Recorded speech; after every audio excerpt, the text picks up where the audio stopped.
Let's vibe, let's roll, let's get it. Whoa, shawty showing off, throwing on the dance floor. Fashion killer, huh? You don't give a fuck what a nigga gotta say or a bitch what? Hey you guys, it's Naimahrae and welcome back to my channel. If you're new here, make sure to hit the subscribe button to join the fam because we stay litty over here. You feels like you're a returning viewer. Hey, how y'all doing on this lovely day? As you guys can tell by the title of this video, it is that time of year again. We are back with another binge-worthy TV show. So, okay, you know what I'm saying. If you guys have no clue what I'm talking about, I have a playlist on my channel full of binge-worthy TV shows. It's pretty much where I talk about shows that I feel like are worth giving a try and giving a watch. I'm pretty much like the test dummy. In case you're looking for something to watch, in case you're on the fence about watching something, I let you know how it goes. You know what I'm saying? So this is going to be covering everything that I've watched from the first half of 2023 for the most part. I've kind of already started on the second half. My list started getting a little long. I was like, oh shoot, I can't put all this in one video. So definitely expect part 2 probably like later this year when I get some more stuff I can add to my list. You know what I'm saying? Because I be going through some shows, y'all. I be going through them. Anyways, so as always, this is going to cover, well, not as always, this one actually does not have Hulu in it this time, but it does have Netflix, HBO Max, which is now just Max, and Prime. So, with all that being said, I'm not gonna ramble. Let's just go ahead and jump right into it. So, number one, we're gonna start with Netflix. The first show is Trivia. Now, this isn't really a show. Ty and I just kind of stumbled upon this on Netflix, and I think it's really fun if you're just looking for something to do and you're bored and you want to play in a group or whatever. But it's just like a little interactive thing, and you use your TV remote and you could play trivia. There's a 1-player mode and there's a 2-player mode, and it asks you questions. You're on a timer. You gotta beat the timer, and that's pretty much it. It's literally what the title of it says. It's trivia. It's like a game on Netflix. That's really all I can tell you about it. 10 out of 10 recommend. If you're bored, go check it out. Anyways, moving into the actual shows. Wednesday. Now, I know everybody has heard about Wednesday. I don't need to go deep into it because I know y'all remember when Wednesday was literally everywhere. Like, I mean everywhere. For those of you who somehow probably were under a rock and had no idea, Wednesday is from the Addams family. She's like the daughter, and this series just follows her when she goes to, dang, I don't remember the name of school. It's been a minute, y'all. It's been a minute. But it follows her while she goes to school. Some weird, mysterious thing is happening. You know, she's there. She's gonna solve it, okay? But the one thing that makes Wednesday different from every other high school kid and high school series and everything is she is the exact opposite of what you would picture as a teenage girl, okay? She's not bubbly. She's very nonchalant. She's like probably emo-er than emo people. She's just like really dark. Like, she likes violence, she likes murders and stuff. She's very stern, she's very serious. Like, I don't know, if you've seen the show, you know what I'm talking about. But it was a really good series. I definitely recommend it actually for everybody.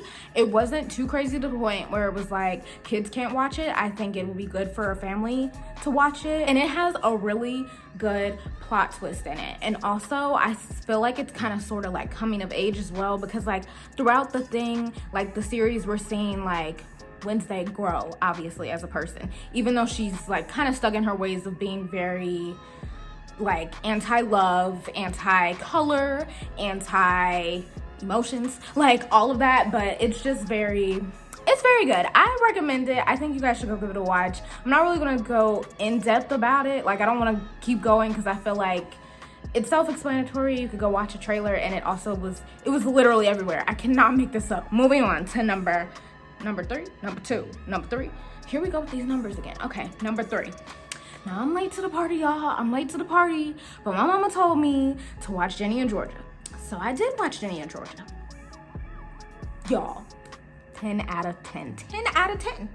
Recommend for teenagers and up. But pretty much it's about this girl. Her name is Jenny, and her mom, pretty much, they just keep moving from state to state. Like, she's over it. She's in high school now. She's like, okay, like every time something goes wrong in my mom's life, we literally uproot and leave.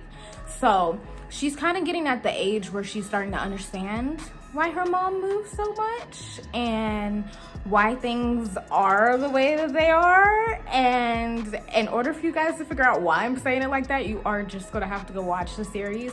Her mom is definitely not a typical mother.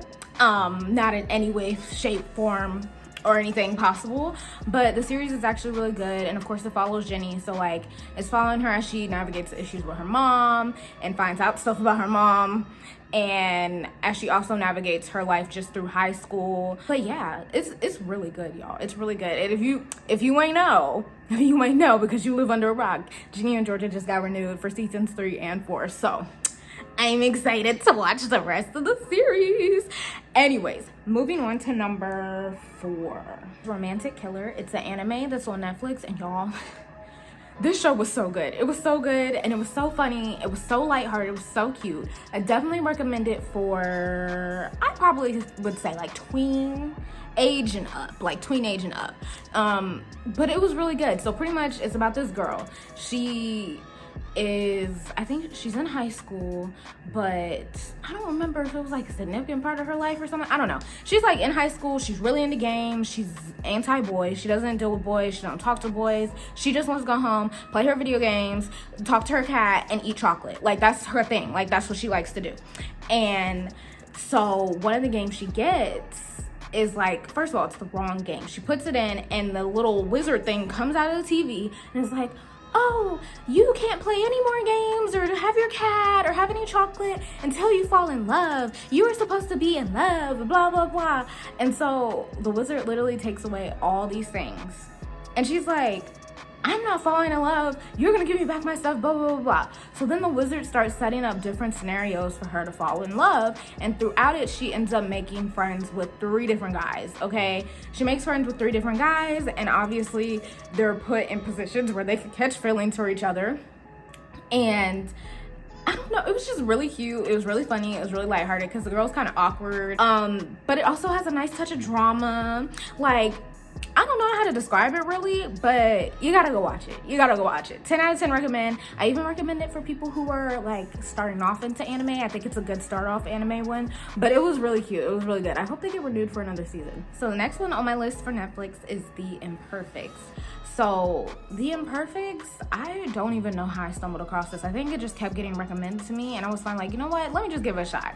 It actually was really good. And it was actually like another show that's on my list, but we ain't there yet, but I'll talk about it when we get there. Anyways, so The Imperfects is pretty much about these kids. I guess when they were younger, they had like this weird sickness or whatever, so they were seeing this doctor, and this doctor has given them this drug, and apparently the drug like gave them superpowers. Kinda, sorta. I guess they're superpowers. I don't know. They're like odd superpowers.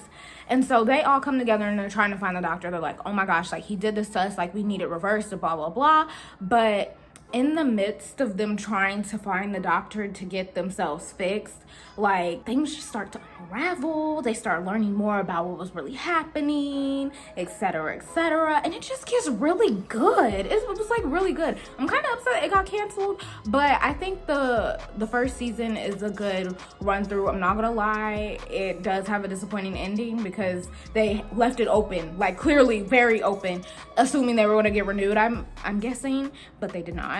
So you just gotta use your imagination. But I 10 out of 10 recommend that one. It's really good. I don't really know how else to like add on to it without giving anything away. I feel like my description wasn't the best, but I recommend that you watch the trailer and take it from there. Definitely for my people who like the superpower type stuff, don't really recommend it for kids. It's not really the most appropriate for kids. I say teenager and up. But yeah, that's that. Next for Netflix, I have Death Note. Now, I'm sure you could find this on another streaming service too. I didn't look. I watched it on Netflix. Death Note is an anime, and guys, look, okay? This anime was by far one of the most interesting that I've watched, in the way that, like, I don't know. Let me just tell y'all what it's about. So pretty much it's about this guy. He finds this notebook, and if you write the person's name in the notebook, they die. Like, that's pretty much it. But you also have to like seen their face and everything. Like, so you have a face and a name and you write it down and they die, like literally. So this guy thinks that he could take this notebook and he's gonna change the world. He's like, oh my gosh, like I'm gonna rid the world of evil. I'm gonna kill all the criminals. So that's what he goes about doing. But it's like, obviously with that type of power comes attention from the authorities. So he gets attention from the authorities. And I also forgot to mention that his dad is the chief of police or something like that. Like, his dad works for the police. Guys, it is so good, okay? But it's also one of those shows that you actually have to pay attention to. You get through it and like all your questions get answered, and there's a few plot twists in there, but the ending, like, I just felt like throughout the whole thing, I feel like there was a bigger lesson to be like learned from the entire thing. I don't know how to describe it. That show actually kind of made me think. I definitely don't really recommend it if you want something to put on as background noise. That's not a background noise show, because you have to pay attention. Otherwise, you will be lost. Because I remember I would like look away for a few seconds or like go do something really quick, and I would have to rewind it back because I'd be like, wait, when did we get here? When did we get here? So definitely recommend that. 10 out of 10, especially for my people who like, I'm not gonna say mysteries, I don't really know, but it was good. It was kind of dark, so I recommend it for teenagers and up. But yeah, it was an interesting series. It was good. So next we have Emily in Paris, and this is the last one from Netflix. Now look, I know I'm a little late to the party, guys, but I was told that I should watch the show because it was good and I would like it. And after watching Death Note, because I think I literally watched it after Death Note, I needed something more lighthearted to watch. So, y'all, I love Emily in Paris, and I cannot wait. I hope they're coming out with another season. I'm excited. So pretty much it's about this girl. She moves to Paris because her job moves her there, and she's a social media marketer, which, hello, that's probably why I love it, because I want to be a social media, like, that's what I aspire to do, okay? So she moves to Paris to be, you know, a social media marketer for like the French version of her company, or like they acquired a French firm or something like that. And like when she gets there, at first everybody doesn't really like her, but they realize she's like really good at her job. And she's having a hard time because she don't speak French fluently. So she's just kind of like navigating through her, I don't know, I'm assuming she's like late 20s. I don't really know how old she is, but it's pretty much her just navigating through life, like being over in Paris, and she was only supposed to be over there for a year, and seeing how that goes, and like, you know, just experiencing life. But obviously with that comes your fair share of drama and work situations and romance and romantic drama. So I definitely recommend it. I don't really know how else to describe it. I don't think the trailers on Emily in Paris really do it much justice. I just feel like it's a show that you kind of gotta watch, and you gotta give it a little chance too, because I feel like it might start off slow for some people, but once you actually start getting into the nitty gritty and get into the storyline, you like, okay, wait a second, wait a minute. Yeah, 10 out of 10 recommend. It's very lighthearted, very fun. It's not a family show, unfortunately. Definitely teenagers and up. But yeah, that I think was all I had for Netflix. Moving forward to HBO Max, aka Max. So the first one I have for Max, aka HBO Max, is Pretty Little Liars Original Sin. Now, I am not a reboot person like that. I am one of those people who feel like sometimes these things are just better off left alone. But this one was actually really, really good. I think that they did it really well because they weren't trying to make it like the original Pretty Little Liars. They were like, they made the show its own while still keeping it Pretty Little Liars base because of the whole A theme that they had going on. This is like the rundown of how much I could tell you without giving away the show. Pretty much the girls' moms, okay, not the ones from original Pretty Little Liars, but the girls in this show moms, I think it's like 4 or 5 of them.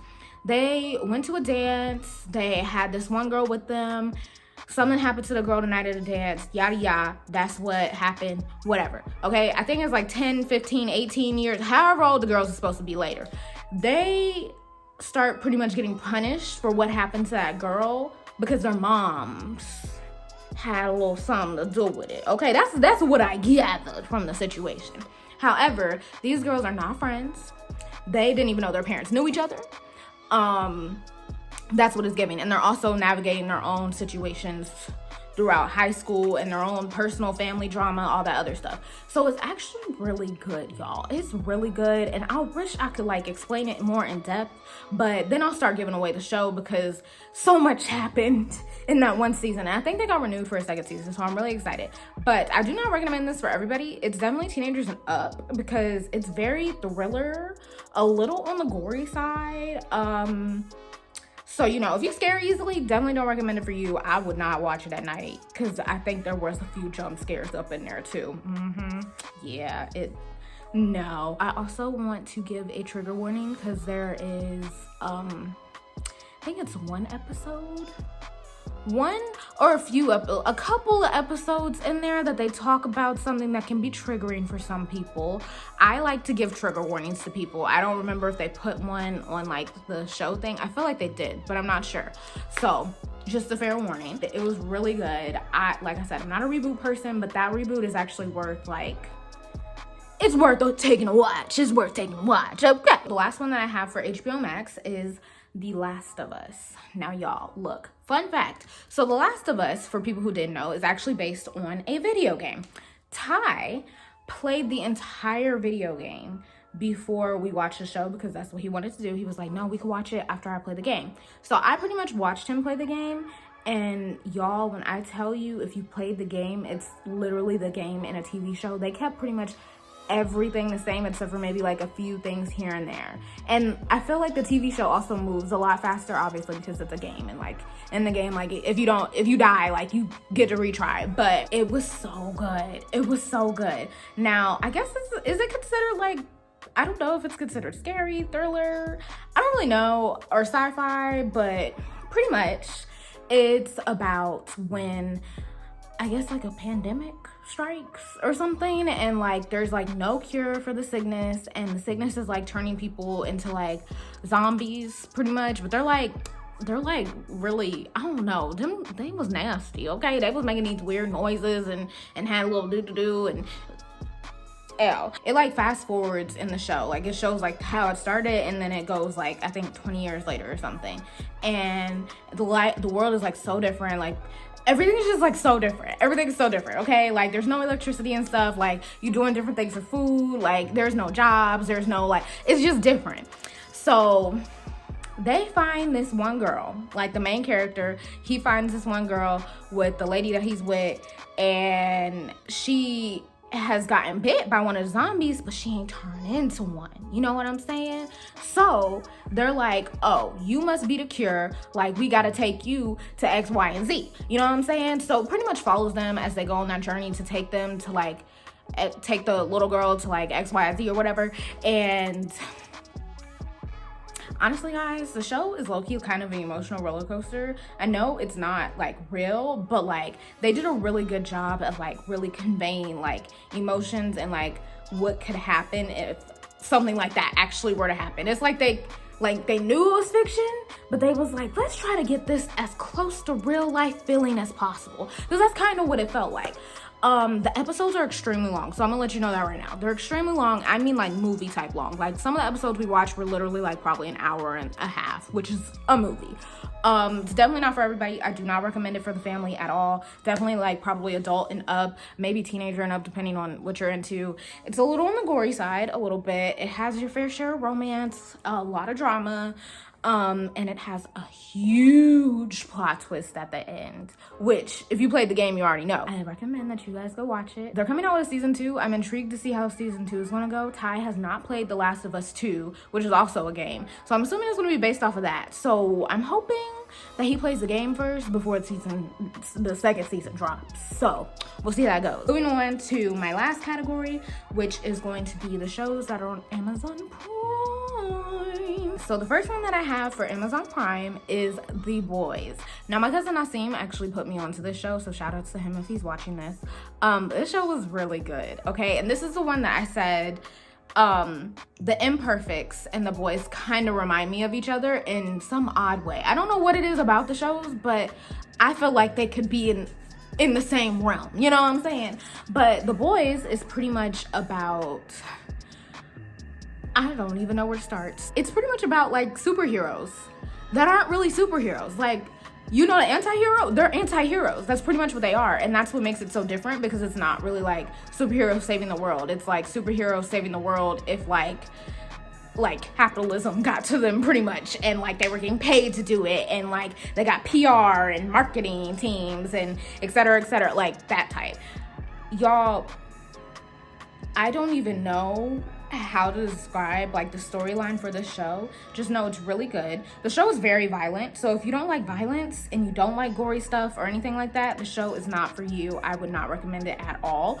Also, if you're just not into the whole superpower thing or like anything like that, it's not for you. Definitely adult and up, because it has a lot of mature topics, but it's a really good show. I just think that you would have to watch the trailer probably to get like a basis, because I can't even like describe it without giving away like so much of the show. So, The Boys on Amazon Prime. 10 out of 10 recommend. It's about heroes pretty much who aren't really heroes. And the last one for this video is Swarm. Now, I kind of have mixed opinions about Swarm. I feel like it honestly wasn't as great as people were hyping it up to be. I watched it and I think that it pretty much just talked about how crazy fans can be. Like how crazy they could get, and at like that they'll go to ridiculous lengths to like defend the celebrity that they've never even met before. And it follows this one girl throughout the whole series, and she's like super crazed over this celebrity in the show. The celebrity's name is Naimah, and she's like super crazy about her. If somebody don't like her, she's pretty much just gonna kill them. She's like, oh my gosh, you don't like Naimah, I'm killing you. Okay, and I'm sad. That's it. That's period. Okay, that doesn't really give anything away, because each episode I feel like it's just so different. But I don't know, I think some of it is up to interpretation for yourself, because I feel like they were trying to make it so like not aesthetic, but like metaphoric. That's the word. I feel like they focused so much on making it metaphorical in some of the episodes that it just came off as like, okay, well now you just left some of your audience members confused, like especially the ending. I've talked to a lot of people about the ending, and everybody was like, yeah, I'm not really sure what happened, because it's like implied in an episode before it what happened, but we don't actually know. I recommend it for adults and up. It's definitely not for everybody. It actually is gory. It's kind of thriller-like. It just has a very like eerie type of feel to it. And if that's not your vibe, I wouldn't recommend watching it. However, I do think that if you're really into films and you're into movies and you're into like TV shows like that, that's a good show for you to like analyze, because it's very metaphoric. So if you want to go in there and be like, oh, this means this and this means this, definitely recommend it for those type of people. If you've seen Swarm, let me know in the comments down below. Let me know what you thought of it. So let me know your thoughts, because I have mixed feelings. That is all I have for my binge-worthy TV shows this video. I can't wait to do part 2, because I already started on my list and I'm excited, y'all. I'm excited. Make sure you guys leave a like, leave a comment, subscribe. Let me know in the comments down below if you watched any of these shows. Let me know if you liked any of them. Let me know your opinions. Let's discuss. Make sure you guys follow me on all my social media, which is always in the description box down below. Okay, your girl is trying to tap into her short form content, so I'm trying to post more pictures and more like reels and TikToks, so make sure you follow me. Now, with all that being said, I will see you guys in my next video. Bye, guys. I want a chick that grind on a 9 to 5. Oh, she in them college books trying to get a rise. But tonight, I'm just trying to have a good time.